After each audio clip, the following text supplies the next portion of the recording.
حدثنا محمد بن عرعرة قال حدثنا شعبة عن زبيد قال سألت أبا وائل عن المرجئة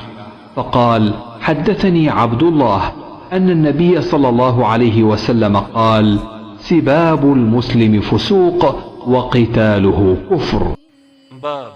مومن کو ڈرنا چاہیے کہ کہیں اس کے اعمال مٹ نہ جائے اور اس کی خبر تک نہ ہو.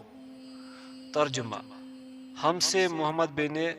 عرعرہ نے بیان کیا، وہ کہتے ہیں کہ ہم سے شعبہ نے بیان کیا، انہوں نے زبید بن حارث سے کہا میں نے ابو وائل سے مرجئہ کے بارے میں پوچھا، وہ کہتے ہیں گناہ سے آدمی فاسق نہیں ہوتا. انہوں نے کہا کہ مجھ سے عبداللہ بن مسعود رضی اللہ عنہ نے بیان کیا کہ حضرت صلی اللہ علیہ وسلم نے فرمایا کہ مسلمان کو گالی دینے سے آدمی فاسق ہو جاتا ہے اور مسلمان سے لڑنا کفر ہے.